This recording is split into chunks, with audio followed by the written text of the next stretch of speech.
What's going on, guys? Back at you with another pre-recorded video. I will be live from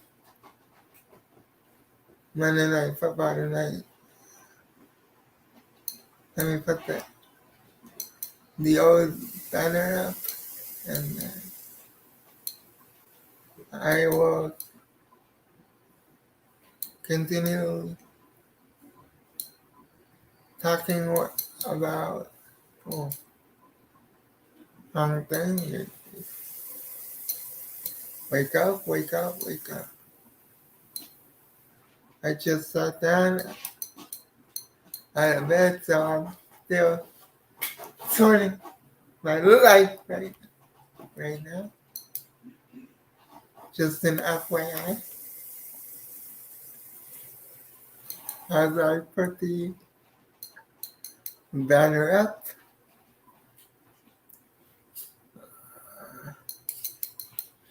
there it is. Now let's get into the video. Profile friends, if your team started 0-1, like one of my teams did, the Seahawks, don't panic yet.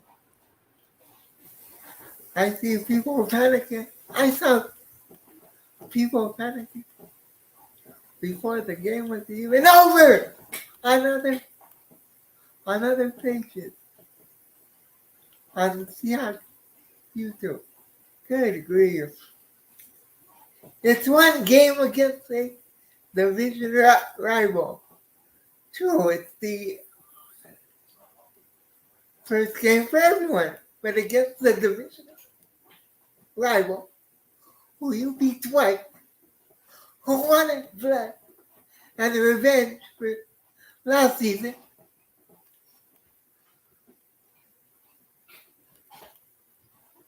And they got it. Just give the answer to the heart and look towards next week. Now, if you're a team like the Giants who got beat 40-0 and showed no life the whole game, you should be a little more worried than, say, the Seahawks or the Houston Texans or the Cincinnati Bengals, who scored a touchdown and got beat by 16 points, I believe, 23-7,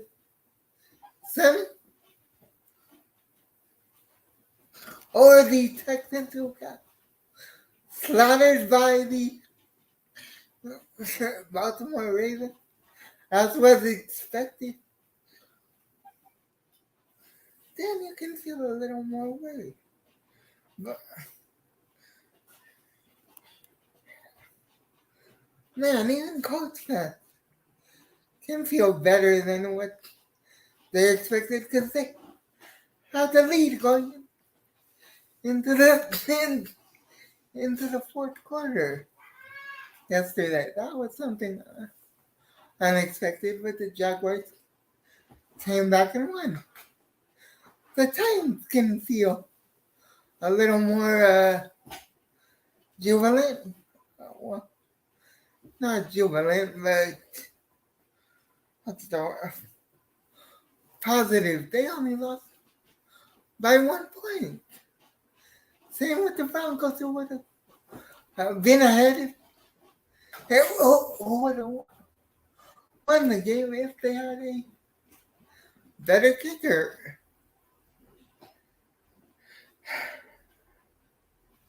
And after all, it's only week 1. There's 16 games to go in this season. Don't start ringing panic alarms yet.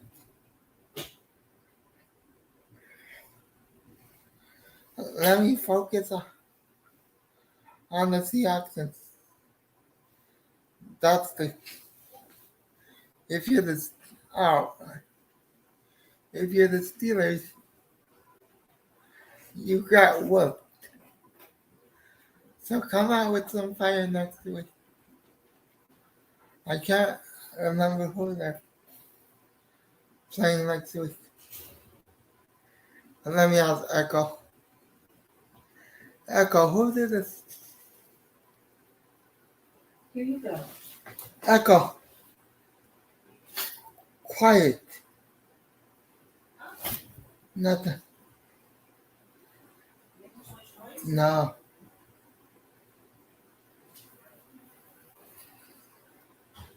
Echo. Who did the Steelers play on? We will play the in the Monday Night Football game next Monday, September 18th at 5:15 p.m. What? Echo. Who did the Pittsburgh Steelers? Good grief, you gotta love technology. Echo. Who do the Pittsburgh Steelers play? We will play the in the Monday Night Football game next Monday, September 18th at 5:15 p.m. What? I'll look it up. Good grief. I'm sorry about this. I know this is gonna take a minute. But if you're the Steelers, the Seahawks,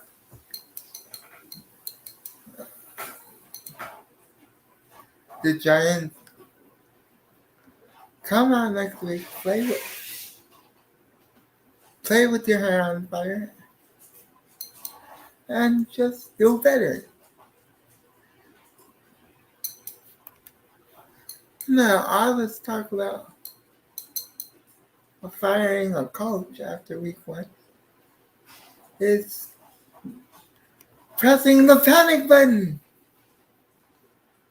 Mike Tomlin needs to be fired. Pete Carroll needs to be fired. It's week 1.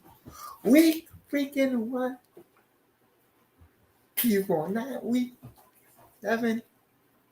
Now week 8. If the results stay the same until week 7 or 8, then we can talk about it. But until then, calm down. Calm down.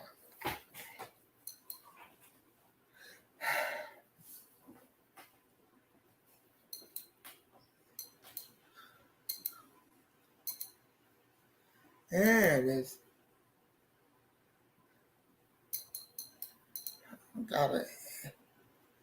It was the first thing that popped up when I hit the button. Yes. Thank God for that. Alexa, switch the cable.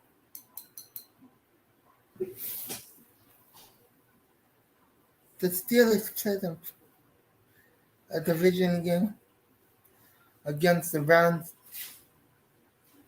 They need to at least show some improvement. Even though the Browns look like a top team in the AFC yesterday against the Bengals in a downpour weather of a game. Sloppy football by both teams. But the Browns had something the Bengals didn't. A running game with Nick Chubb and Deshaun Watson. If you're the Vikings, don't panic. If you would have had one more possession in that game, you would have won. Instead, you only lost by a field goal. Unfortunate, yes, but factual.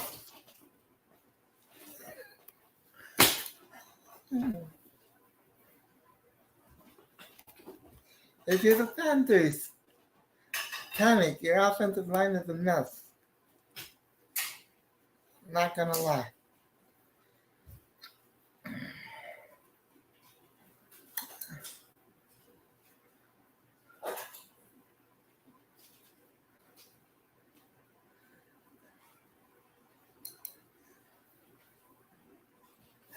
If you're the Chiefs, don't panic. You'll be better with Travis Kelce. And it's just, that's, that's simple of a fact. Now, let me get back to the Seahawks, because that's the game I was watching the most. Like I said, towards the end of this game, Geno Smith turned back from the carriage back to the pumpkin. In the second, actually, it was in the first half when the Seahawks tried a little trick play. He had an undrafted rookie wide receiver, Jake Bobo, wide open in the middle of the field, was afraid to throw it, instead tucked it, ran, got 8 yards, and made it second and 3. Made that throw, got the touchdown. It would have been 10-2.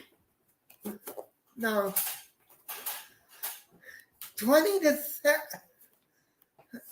20-7 going to halftime. Or if Michael Jackson ran the sideline after blocked field goal, it would have been 20-7 going into halftime. But neither of those things happened. Unfortunately, for the Seahawks, the defense didn't play well, and players said the Rams wanted it more. Someone explain to me how that's a coaching problem. To me, that seems like a player attitude problem. You gotta want it more than the guys across from you.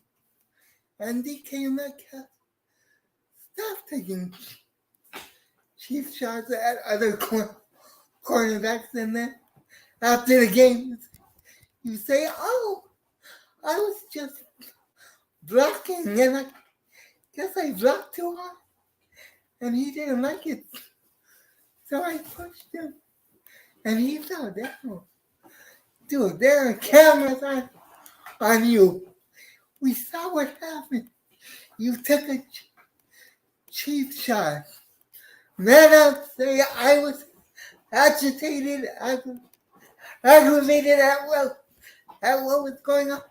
I lost my temper, my composure. That's on me. Don't make up some BS story, DK, and while we're at it, get rid of the pacifier. You're not a rookie anymore. Man, you're a freaking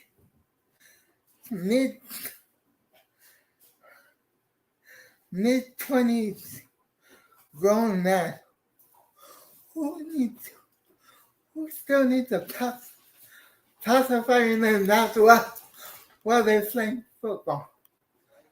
Make that make sense.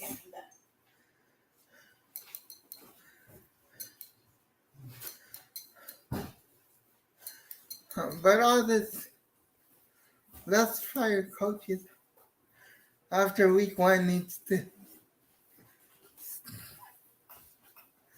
Those people need to go outside, touch grass, read a book, relax, breathe, and just wait till next week.